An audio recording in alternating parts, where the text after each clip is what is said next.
Deixa eu ver se vem aqui. Bom, primeira pergunta, vamos lá.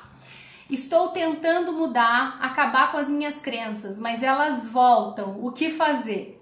Então, fiz uma arte aqui para vocês. Seguinte, quero fazer uma explicação visual. Estão me vendo bem aí, né?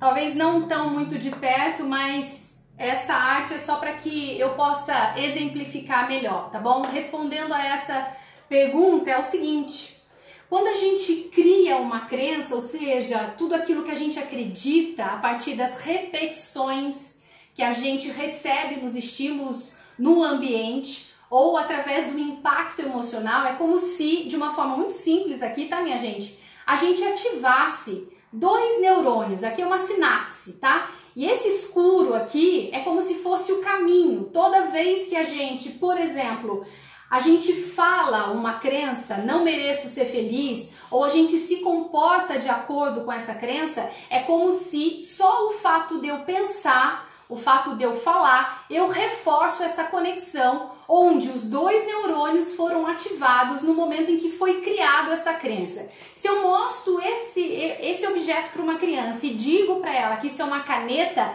bom, foi acionado dois neurônios de uma forma simples, como eu falei, e aí criado uma conexão neural. Toda vez que ela vira esse objeto, ela vai interpretar como uma caneta. É assim que acontece também com as nossas crenças, que são os nossos filtros, que são as nossas interpretações, tá? Eu vou usar o exemplo aqui de uma crença do tipo não mereço ser feliz. Toda vez que eu acredito nessa crença, eu gero em mim sentimentos, né? Eu gero, por exemplo, tristeza, culpa, raiva e assim por diante. Mas, vamos lá.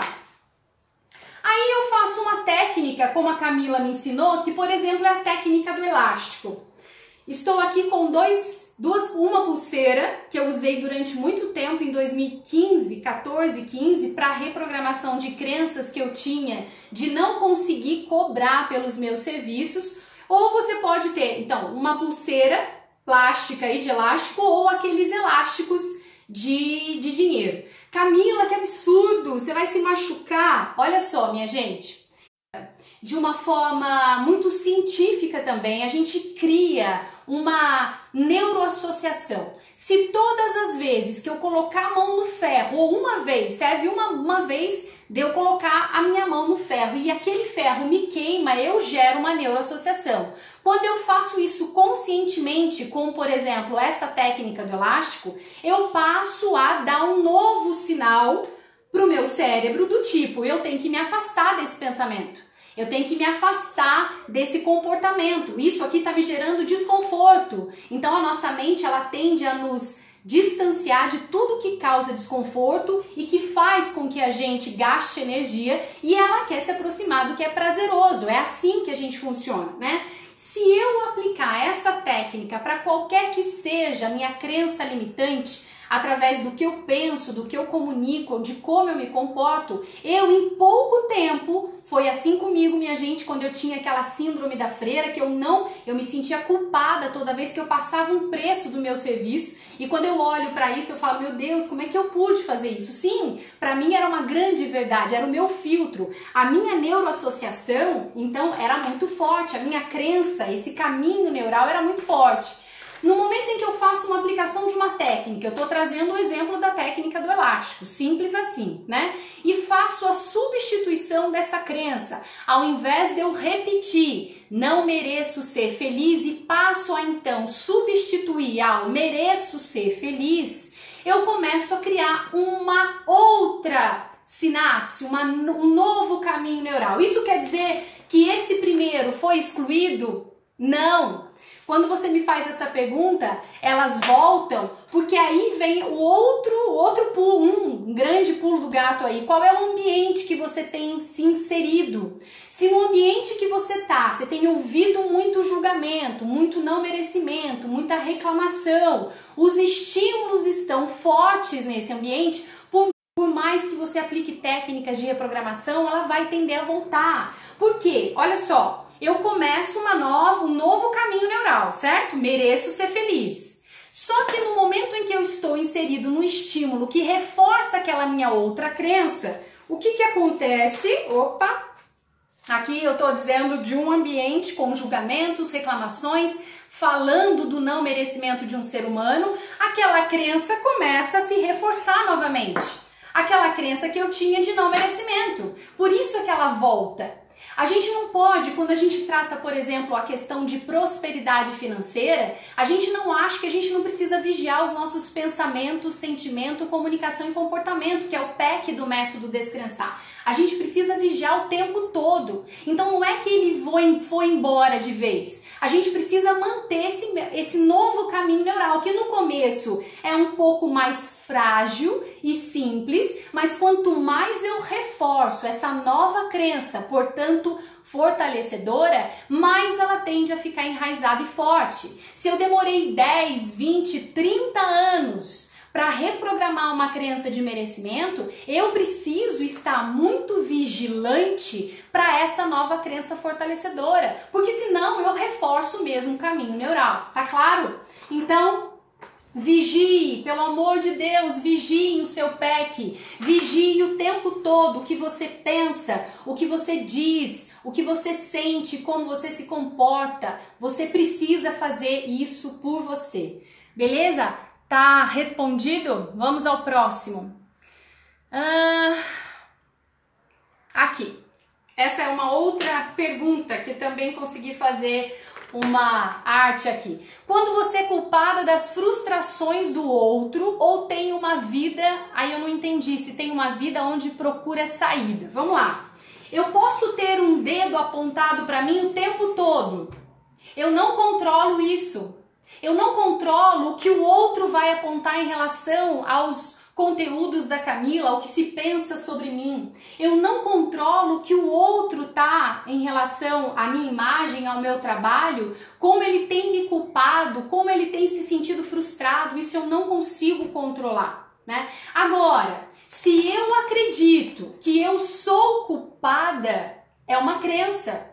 E aí todos os dedos apontados, todas as frustrações do outro que você não controla, vai bater em você, vai reforçar ainda mais essa crença de sou culpada porque tá chovendo, sou culpada porque eu não consegui pagar a conta de casa, sou culpada porque meu filho caiu, sou culpada porque meu líder tá de cara feia, sou culpada por tudo. E aí o que eu preciso fazer? Primeiro, a sua pergunta é onde é que eu busco saída? Você tem saída, começando a se perceber se realmente você se sente culpada por tudo que o outro faz ou por tudo que dá errado na sua vida. Tá aí a primeira crença que você precisa reprogramar. E aí uma das crenças mais lindas que eu recomendo bastante, inclusive está no meu livro digital, é o Ho'oponopono, que faz uma verdadeira limpeza do inconsciente. Eu não preciso me responsabilizar por tudo que o outro me culpa, não tem que ser assim. Então você pode dizer para você, eu sinto muito, mas que bom que essa informação de culpa do outro está chegando até mim, porque eu posso fazer alguma coisa. Eu posso inclusive fazer o Ho'oponopono, eu posso inclusive estar numa aula da Camila, eu posso inclusive estar na aula de vários outros profissionais que falam de crença. Enfim, né? Você se responsabilize primeiro, se identificando tendo essa crença de autoculpa, de julgamento, de autocobrança e buscando a reprogramação dessa imagem, desse filtro que você criou sobre você, sobre essa interpretação sobre você. Então faz uma dica, se é essa a palavra, uma orientação que está no meu livro digital, é o Ho'oponopono. Como se eu estivesse fazendo para mim. Camila, eu sinto muito, por favor me perdoa, te amo, sou grata. Faça isso por você. Cada dia mais, um pouquinho mais, é treino. Você não controla o que o outro te aponta, mas você controla, às vezes, nem como você vai reagir. Só que é um treino. Você pode, inclusive, controlar o tempo que você se sente culpada fazendo o Ho'oponopono. Então, existe saída. Existe uma forma de mudar isso. O mundo não tem que estar nas suas costas. E não é você o culpado ou a culpada sobre isso, tá bom? A frustração do outro é ele quem vai lidar com isso. Entenda isso. O outro quem lida com a frustração, mesmo que seja marido, filhos, somos indivíduos, vivemos numa coletividade, estamos sim muito unidos, mas esse processo de cura, de reprogramação é individual e você não é culpado ou culpada pela frustração do outro. Muito bem, vamos lá. Um homossexual que sofreu abuso quando criança e por ter sido um impacto emocional, seria uma crença? Sim. Talvez você conheça a minha história, talvez não, mas passei por isso também, pelo abuso sexual, aqui está, né? A gente vivencia uma experiência que por repetição ou por forte impacto emocional, e por forte impacto emocional basta uma vez, e a gente cria uma associação, uma sinapse, uma comunicação entre neurônios. E dependendo do forte impacto emocional, a gente cria ali uma verdade, uma crença sobre nós, sobre não merecimento, sobre se sentir sujo, sobre ser um pecado, sobre, aí sim tem uma relação, né, inclusive não só com abuso, mas sobre a homossexualidade.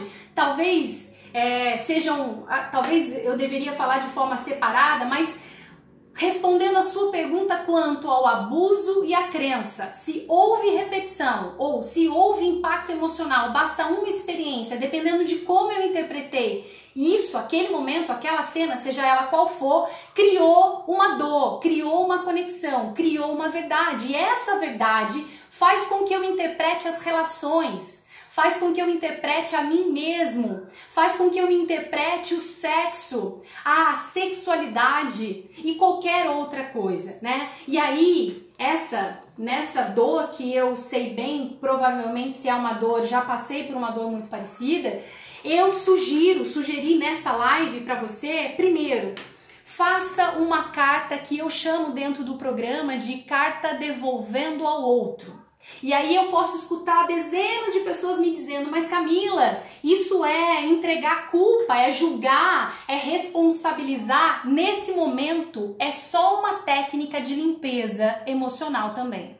No momento em que eu fiz isso, há anos atrás, que eu parei e escrevi uma carta, por exemplo, para uma pessoa que me causou esse impacto emocional, para minha mãe, que na época eu imaginava que pela doença ela havia me abandonado, ela recolhia as crianças carentes da rua e ela dava mais, na minha interpretação, dava mais atenção para essas crianças do que para mim. Então eu fiz essa carta devolvendo ao outro do tipo assim, faça isso também. Mãe, eu vou dar o meu exemplo, mãe, eu te culpo, ou você foi a responsável para que eu tivesse crenças de abandono, ou para que eu me sentisse abandonada. Mãe, você só olhou para você. Enfim, vocês vão descrever, para quem quiser passar por essa experiência, vocês vão descrever para cada personagem que você tem consciência que te causou dor, uma carta como se você estivesse olhando para essa pessoa e devolvendo para essa pessoa aquilo que você já tem diagnosticado, consciência de que dói em você. Então, no caso dessa pergunta, faça como se você estivesse falando para esse abusador. Você me causou sofrimento, você me fez criar crenças de sexualidade e assim por diante. Não precisa ser uma carta imensa, pode ser aquilo que você estiver sentindo no momento em que estiver fazendo. Segura essa carta e aí a minha sugestão é que você, para todos os personagens, você vai fazer uma carta devolvendo ao outro. E imediatamente você faz uma carta, depois que você, lógico, terminar a carta desses personagens, você faz uma carta de perdão. Eu não sei onde foi, minha gente, que eu escutei essa associação. Foi em alguma palestra, alguns anos atrás, que a pessoa disse o seguinte: imagina um grande varal de roupas, onde existem várias roupas brancas penduradas, tudo bem? E aí imagina que você tem do seu lado um monte de carvão amassado, aquele pó de carvão, aquele negócio de fazer churrasco, preto ali, né? Imagina que você pega um pouco do pó do carvão e joga na roupa branca. Vai respingar algumas coisas nessa roupa, mas vai te sujar também. E o perdão é quando eu libero essa memória, eu paro de jogar o carvão no outro. Eu entendo que no perdão eu não estou libertando o outro, eu estou me libertando para fazer uma nova história, para recomeçar minha história, a minha nova crença, por exemplo, fortalecedora, para ter novos resultados. Quando eu não perdoo, eu tô na vitimização e eu tô criando mais dor na minha vida. Imagina uma pessoa que sofreu, sei lá na infância e que traz essa dor ainda no presente, de forma às vezes inconsciente, e que fica projetando essa dor em todos os homens porque sofreu lá com o pai, com o abusador e assim por diante. Eu tô dizendo da minha experiência, tá bom? Era assim que eu vivia. Como que eu vou continuar com isso por mais quanto tempo? E enquanto eu não fiz a primeira carta devolvendo ao outro aquelas cenas dolorosas e depois fiz a carta de perdão, e depois que você, se quiser viver essa experiência de limpeza profunda, depois que você escrever essa carta de perdão, você queima. Se você não quiser queimar, você pica essa carta e dá descarga, joga dentro da descarga e joga ela fora. Você vai perceber a ressignificação dessa cena. É como se, porque para a mente ela é atemporal, ela não sabe o que foi e o que será, ela vive agora, no aqui e agora. A partir do momento em que a gente faz esse como se fosse um ritual, essa experiência, a gente passa a ter, inclusive, além dessa limpeza emocional, a gente passa a interpretar as situações, a nós e os outros, de uma outra maneira. Começa a ser engrenado a nossa zona de expansão, a gente começa a viver numa zona de expansão onde os sentimentos estão em alta frequência, como o perdão, como o amor, como a alegria. Então a gente deixa de viver no passado e passa a viver, então, se você for vivenciar essa técnica, né, a viver muito mais no aqui e agora, no presente, mas não só isso, né, entendendo que nesse momento, esse é o momento que você tem para tomar as decisões do que aconteceu lá no passado, para que o seu futuro seja diferente e não seja mais sujo de carvão. Tudo bem? Vamos à próxima pergunta. Aqui. Eu me importo muito com a opinião dos outros e isso tem me limitado de tantas coisas e eu quero me livrar, provavelmente. Eu me importo muito com a opinião dos outros e isso tem... Bom, vamos lá. Essa eu acho que foi uma pergunta depois. Acho que foi hoje, né? Seguinte, da mesma maneira que você criou essa verdade, essa forma de interpretar, né, a opinião dos outros, você pode criar uma nova sinapse, uma nova conexão, uma nova interpretação. Imagina que você está numa festa e você percebe duas pessoas cochichando e olhando para você. Se você foi capaz de criar uma verdade de que todas as pessoas estão falando de você, ou vocês têm o que o outro fala de você, mesmo que não seja de você, é importante e talvez isso te trave, da mesma maneira que você criou essa percepção, você pode criar uma nova percepção. Quero abrir um parênteses aqui. Todo e qualquer ser humano, por mais que ele diga que não, ele tem uma necessidade de ser reconhecido, de ser acolhido, de ser amado. Isso é de ser humano, a gente tem essa necessidade desde que a gente nasce e a gente leva isso para toda a nossa vida. O fato é, se o que eu penso, se eu fico pensando que o outro está pensando de mim, eu não ajo, eu não executo, eu não coloco meu projeto no ar, eu não faço, eu não me exponho, eu não vou atrás dos meus sonhos, eu fico travado. E aí é uma questão muito importante que você saiba, que é o seguinte, você pode treinar, começar a treinar essa sua conexão da seguinte maneira. Primeiro, aquilo que o outro pensa de mim, depois que eu fiz alguma coisa, eu vou escutar se esse outro me disse alguma coisa, se ele me deu um feedback, por exemplo, vou analisar se aquilo que ele me disse faz sentido ou não para minha vida, vai me ajudar a melhorar no meu trabalho, na minha vida, no meu papel de mãe, de filha, qualquer coisa que seja. Você já começa a interpretar de uma maneira mais madura, inclusive, emocionalmente falando. Né? O que o outro diz de você, você pode escolher como interpretar. E de novo, é um treino. Da mesma maneira que hoje você interpreta como uma importância muito grande em tudo que o outro pode estar pensando, né? Você pode treinar a olhar para aquele julgamento do outro, a interpretação do outro como um aprendizado. O que essa fala do outro pode me ensinar para que eu melhore, por exemplo?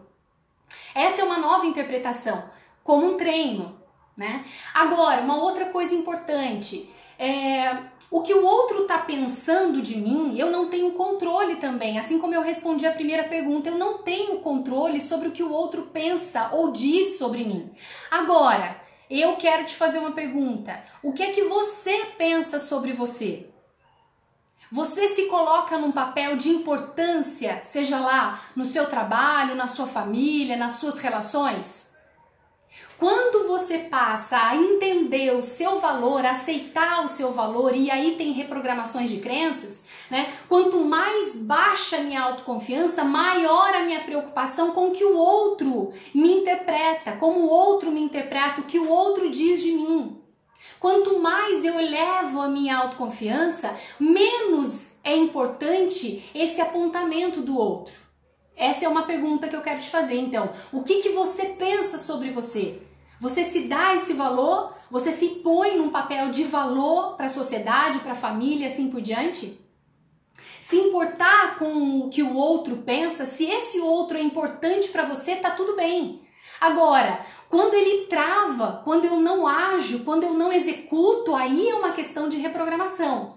E aí, de novo, você aprendeu a ter essa preocupação, você pode reaprender a ter menos preocupação. Não é que vai deixar de existir. As pessoas que são importantes para você, não há nada de errado você pedir, inclusive, um feedback. O que você achou desse meu trabalho, dessa minha apresentação? E esteja aberto para escutar também.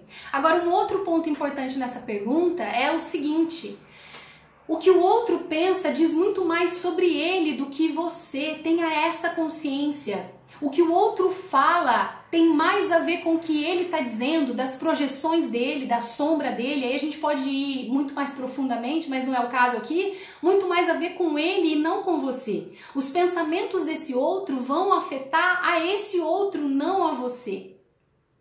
O mais importante então é você, o que é que você pensa sobre você. E tenha como um treino, toda vez que você se movimentar, se colocar em movimento, fazer qualquer apresentação, qualquer coisa do tipo, e tiver um feedback negativo, isso pode acontecer, filtre o que isso tem a ver comigo, né? O que isso da fala do outro é importante na minha vida, é importante para mim. E aí tire um aprendizado, o que eu posso melhorar desse feedback?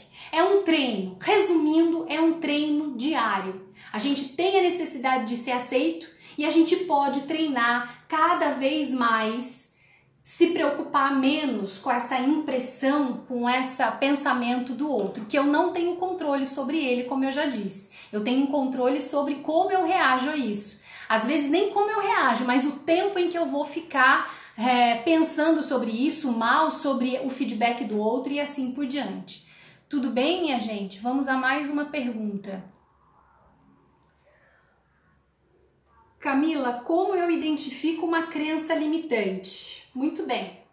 Seguinte, primeira coisa, eu dentro do método Descrençar, eu defino, peço para que os descrençantes, né, meus alunos, definam um objetivo. A gente precisa partir de um ponto, né?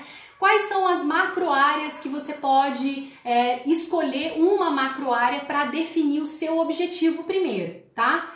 Relacionamento, se você quer algo dentro dessa macro área, se você quer um relacionamento, um amor, criar uma família, um parceiro, uma parceira. Saúde física ou emocional e finanças, dinheiro. A partir do momento em que você traça um objetivo, traça uma meta, você tem que ter um máximo de especificidade dessa meta. Ou seja, quanto maior os detalhes dessa meta, melhor para que... Para quem é mais cético, né, para quem não gosta muito da mecânica quântica, que é uma das minhas bases de estudo, trabalho e prática, né, vamos um pouco para a neurociência. Eu dou um comando para o meu cérebro. Bom, eu quero um relacionamento, e aí quanto mais detalhes eu der desse relacionamento, é como se eu estivesse dando um comando para o meu cérebro estar, principalmente minha mente inconsciente, estar ativa, né, com todos os estímulos e possibilidades ao meu redor, que a minha mente consciente às vezes não capta. Se a gente for para a mecânica quântica, quanto mais detalhes eu der desse relacionamento, maior a probabilidade, né, primeiro possibilidade, depois probabilidade do universo se movimentar para que a pessoa, se é um relacionamento amoroso, para que uma pessoa, conforme as minhas especificações, o que eu detalhei, né, possa se encontrar comigo, para que a sincronicidade aconteça. Bom, travei um objetivo, tracei um objetivo. Agora é hora de se perguntar, por exemplo, o que eu penso sobre eu atingir essa meta? Será que eu me sinto capaz de atingir essa meta? Será que eu acredito que sou merecedor de atingir essa meta? Será que eu acredito que, por exemplo, se a meta é de dinheiro, de finanças, né? Será que eu acredito que o dinheiro, ele traz felicidade? É como se você olhasse para... Você pode fazer isso, inclusive, como um exercício. Coloque cenas de pessoas com muito dinheiro na sua frente. Use esse sentido visual. Se você colocar uma pessoa com muito dinheiro dentro da mala, o que é que você pensa? O que é que você sente? Você começa aí a fazer um diagnóstico das crenças que você tem em relação a dinheiro. Existem diversas listas de crenças limitantes pela internet. Eu não gosto muito de trabalhar só com esse tipo de lista. Por exemplo, dinheiro é sujo, felicidade, dinheiro é sujo, felicidade não existe. Existe esse tipo de técnica também, que vale a pena, mas eu posso ir mais a fundo. Coloque uma imagem em relação à sua meta, olha para ela, se é financeiro, relacionamento. Imagina assim, pensa, olha um casal muito apaixonado, um filme que você pode fazer essa análise. O que você sente em relação àquela imagem? Você fica julgando? Você fica com raiva daquilo? Se você tem uma interpretação negativa, saiba que aí, a partir então do objetivo que você traçou, tem crença limitante. Beleza? Deixa eu ver se tem mais perguntas, minha gente. Acho que por aqui não. Bom, fomos então 30 minutos, passa muito rápido, né? Deixa eu ver se tem perguntas aqui. Eu não sei se vocês mandaram perguntas aqui enquanto eu falava para vocês. Camila, percebi que minha mãe é tóxica. Quando estou ao lado dela, minha vibração baixa. Ela colocou muitas crenças em mim. Como me blindar quanto a isso? Cíntia, minha coisa linda, primeiro você fez uma grande ação que é ter a consciência. Você fez já esse diagnóstico.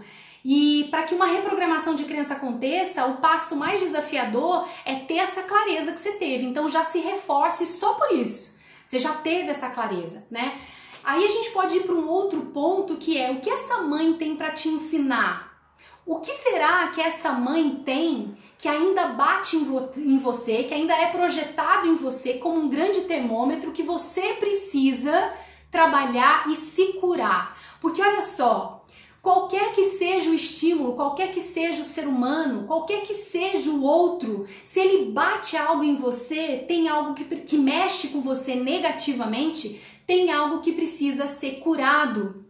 Tem algo que precisa ser reprogramado. Porque, como eu sempre digo para vocês, né? Se eu pego sei lá, qualquer estímulo que seja, tem um estímulo aqui na minha frente. Se ele não mexe comigo negativamente, é só uma informação. Não tenho nada para curar, não tenho nada para reprogramar. Mexeu comigo negativamente, eu tenho que curar. Agora, como é que você diminui aí então esse impacto dessa mãe que você provavelmente convive? Você precisa encontrar um contraponto aí. Se você precisa conviver com essa pessoa, qualquer outra que seja, você precisa ter um contraponto. Quando eu digo contraponto, quais são os outros estímulos que podem compensar essa convivência. Você pode ter pessoas que sejam referências positivas para você. E essas pessoas não precisam estar fisicamente do seu lado, podem estar através de livros, podem estar através de palestras, através de vídeos, como tem vários vídeos bacanas no YouTube. Então, ela colocou muitas crenças, sim, provavelmente sim, principalmente de 0 a 7 anos. E agora, assim como eu dei a orientação e a sugestão dessa carta de devolvendo ao outro, eu acredito, sugiro para você que você também faça essa técnica, né? Escreva, você com você mesma, né? Tudo que você pensa em em relação a essa pessoa, independente do que ela te represente, o que ela te causou, quais foram as crenças que você tem consciência que ela te trouxe, ela que construiu, né? E depois, na hora do perdão, que é tão importante você fazer, faça essa associação, primeiro devolvendo ao outro e depois o perdão. Mãe, você me causou, por exemplo, a crença de infelicidade no relacionamento, mas eu te perdoo, mãe, porque você fez o melhor que você pôde fazer. Você faz o melhor que você pode fazer com o nível de consciência que você tem, mas eu escolho fazer diferente. E você já está fazendo, Cíntia, porque você já tem consciência. E nesse momento você pode se libertar. Isso é lindo, minha gente. Né? Quando o momento em que eu perdoo, eu estou livre para, mesmo estando fisicamente do lado de uma pessoa que ainda me causa um certo desconforto, eu continuo criando, vivendo, amando e assim por diante. Tá se respondido? É tão rápido aqui, né? Minha mãe deixou muitas crenças em mim e minhas irmãs. E nas minhas irmãs, eu acho, né? Longe da minha mãe fico bem, então você já tem esse termômetro. Mas quando estou com ela, minha vibração cai. Como resolvo isso? Então, isso que eu acabei de te responder, né? Entendendo que essa mãe projeta em você algo que você precisa curar em você, tá?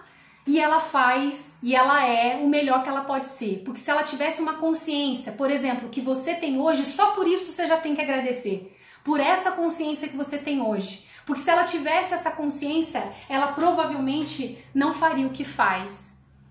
Amanda está no grupo Descrençar. Fabi, minha coisa linda, você tá viajando, minha porqueira? Você tá aqui, ai meu Deus, já ganhou estrelinha, tá?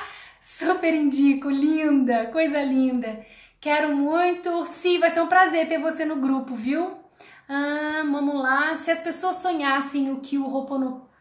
Sonhassem, né, Fabi? O que esse Ho'oponopono faz.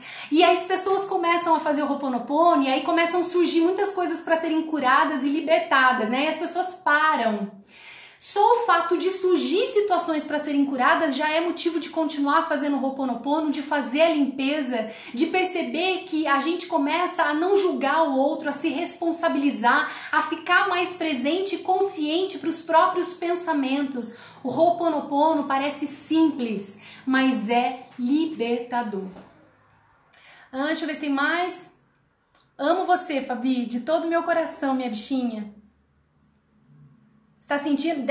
Espero que seja a minha vibração, né? Linda. Já tem data para o novo curso? Cela! Não. Eu acho que foi você que vai fazer aniversário dia 26, né? Deixa eu ver que dia que vai ser dia 26. Jesus Cristo, Ave Maria, terça-feira. Eu vou fazer uma live em sua homenagem, tá bom? Prometo. Eu não tenho data ainda, Cela, mas vai ser breve, tá bom? Prometo que vou fazer o mais rápido que eu puder. No caso desse homossexual que sofreu abuso, ele pode passar a ter desejo, atração mulher e deixar de sentir por homem? Pode. Depois desse... tá. Não, a gente tem... Lorival, a gente precisaria... Eu não tenho esse direito de falar aqui, né? Eu não conheço, eu não sei... não conheço a pessoa, não sei o histórico, não sei quais são as crenças... Tem muito a ver também com hormônio, então a gente teria que cavar mais, eu teria que me aproximar mais dessa história para poder te responder isso, tá bom? Sendo que ele não quer mais sentir nada por pessoas do mesmo sexo. Bom, ele já tem uma decisão então, aí é um ponto importante. Se ele tem uma decisão de que ele não quer mais sentir o que ele sente, a gente precisa primeiro entender se é uma repressão, se é algo do social, do tipo, cansei de sofrer discriminação e aí por isso eu quero voltar a sentir prazer ou me sentir desejo pelo sexo oposto. Se for repressão, então eu preciso reprimir esse desejo, vai para a sombra. Se for para a sombra, vai surgir direto através de vários sinais e a pessoa não resolve, tá? Me perdoe, eu quero poder falar mais disso, mas eu não conheço. De qualquer maneira, Se essa pessoa decidiu, mas ela decidiu por ela, porque ela realmente quer isso para a vida dela, pronto, ela tem consciência, ela não tá reprimindo, não vai pra sombra, não vai ficar voltando o tempo todo, reagindo diante do sexo, do mesmo sexo, tá resolvendo, né? Tá trazendo pra consciência, tá elaborando. Mas isso eu trabalho bastante no grupo, eu posso até pensar em conteúdo desse sentido. Inclusive recebi um e-mail não faz muito tempo sobre essa questão. Eu vou fazer conteúdo em relação a isso, tá bom? Lorival, até onde eu sei, desejo sexual não é algo que se escolhe, sim se deseja. É inconsciente. Cela, obrigado, mas cada história é uma história. Desejo é desejo, independente de quem, ok. Sexualidade, ok. Dúvida, a gente queima as duas cartas? Lu, a gente queima só a carta de devolvendo ao outro, perdão você guarda, tá bom? Porque todas as vezes que você duvidar da sua capacidade, inclusive de perdoar, você vai lá e lê a carta. Fale mais do Ho'oponopono, Camila. Você tem vídeos explicando? Cíntia, você acredita que não? Eu tenho só dentro do meu grupo do Método Descrençar. Mas eu vou fazer isso. Eu tenho sentido uma vontade muito grande no coração para explicar mais sobre o Ho'oponopono num vídeo aberto aí pro YouTube, né? Pro YouTube e para as redes sociais. Eu vou fazer. Ela é uma técnica. Eu não sei, eu não gosto de dizer que o Ho'oponopono é uma técnica. Eu acho que é um estilo de vida, né? Mas começou lá muito secreto. É uma técnica havaiana, muito secreto para eles. E que é de libertação, que é de limpeza inconsciente, que é de autorresponsabilidade, que é de amor, que é de comandos muito milagrosos para um ser humano, né? Mesmo que aquele ser humano faça de forma automática. E isso serve para fazer para mim, para fazer para um outro, para um animal, para alguém que está distante. Tamanha é a força do Ho'oponopono, porque tudo é energia, né? Não há espaço, não há tempo, não há distância, tudo é energia e o Ho'oponopono nada mais trabalha do que com os nossos pensamentos, sentimentos, que também são energia. Vou fazer, Fabi? Beleza, pode deixar, chá comigo. Combinado, eu vou fazer, prometo. Eu tinha feito um stories há uns meses atrás de Ho'oponopono e deixei, eu acho que eu não deixei no destaque, mas eu vou fazer um para as redes sociais, não só para o Insta aqui. Beleza? Então tá bom, minha gente. Olha só. Ah, verdade, Lauro, falo lá no livro digital, é verdade. É que eu sempre acho que as pessoas todas já baixaram o livro, já leram, já colocaram as técnicas em prática. Ó lá, hein, minha gente? Ó lá. Seguinte, minha gente, gratidão por vocês estarem sempre fazendo companhia para mim. Isso me energiza, por mais desafiador que seja um dia. Gratidão por estarem aqui, por fazerem perguntas, por me permitir servir. Eu vou estar de volta aqui na segunda-feira, se Deus quiser, Ele há de querer na próxima segunda. Se tiverem perguntas, me manda no privado, manda por e-mail, faça algum sinal que vai ser um prazer responder para vocês. Tá bom? Beijo, Má, beijo, Clé, beijo, Cíntia, beijo para todos vocês. Gratidão, gratidão sempre. Essa live, se você não tá vendo ao vivo, você sabe que tá gravada e vai ficar aqui durante 24 horas no Instagram. Beleza? Um grande beijo. Beijo, Lu. Beijo grande. Tchau, tchau, minha gente.